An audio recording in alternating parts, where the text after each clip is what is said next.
I died for 3 minutes. What I saw will change your life forever. My name is Jonathan Miller. I live in a small town in Tennessee, USA. Today, I want to share with you what happened to me when I experienced clinical death. After long conversations with my spiritual mentor, Pastor Raymond, I decided it's time to tell the world, no matter the cost. Some may mock me.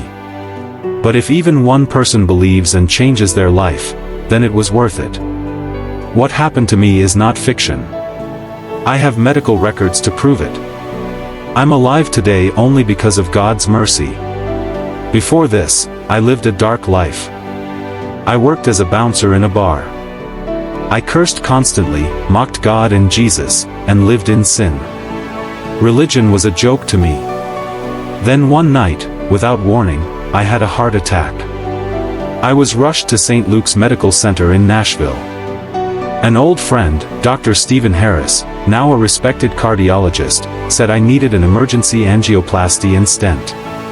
Even at the hospital, I was swearing and mocking. But during the procedure, I lost consciousness. And then it began. I found myself in utter darkness. Around me were souls screaming and groaning in torment. The smell was horrific. Something struck me, and I felt burning pain in my right arm. A voice whispered, "Welcome. I've been waiting for you." And the torment began. The horror is beyond words. In desperation I cried out, "God, if you're real, save me. I believe in you." Suddenly, a brilliant light appeared. A young man stepped out, blonde hair, green eyes, and a peace I had never seen. He touched my head and said, "Don't be afraid. I'm here." Then I woke up, back in my body. The doctors had thought I was dead. My heart had stopped for nearly 3 minutes. I was covered with a sheet. But I stirred and said, "Where are you going?" "I'm still here." The pain was intense. I looked at my right arm and saw a burn mark in the shape of a crown with the numbers 666. That scar is still with me. Dr. Harris, once a total atheist, was speechless. After I recovered, my friend Mike insisted we go to a monastery in Kentucky. I refused at first. But in my hospital room, an icon kept staring at me. The nurse said, "That's Saint Seraphim of Sarav." Eventually, I went with Mike to a small Orthodox monastery near Louisville. An elderly monk, Father Matthew, welcomed me. I confessed everything. The first few days were hell. I was angry, restless, full of doubt. The monks prayed over me. One night we all heard a voice yelling, "Give him to me. He's mine." But Father Matthew stood firm. "If he leaves, I go with him." On the third day, the scar began to fade. The smell remained, but for the first time, I felt peace. I told Mike, "I need to go to Saint Seraphim's grave." We traveled to a Russian Orthodox church in Chicago that holds a relic of the saint. When we arrived, the abbot greeted me by name. I was shocked. He said, "The saint told us you were coming." He led me to a chapel. I prayed. "He is your spiritual father," the monk said.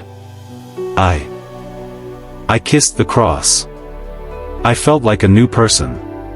6 months later, I had another heart attack. I was taken back to the same hospital. The odds were against me, less than 10% survival. Before surgery, I looked at the icon and whispered, "Will you come with me again? Guide the doctor's hands." The operation lasted 13 hours. In intensive care, I couldn't breathe. Suddenly, I smelled roses. The saint appeared in a dream. "Get up, soldier. Others are waiting." I awoke. 2 days later, I was walking. Dr. Harris, changed forever, entered the room, crossed himself, and kissed the icon.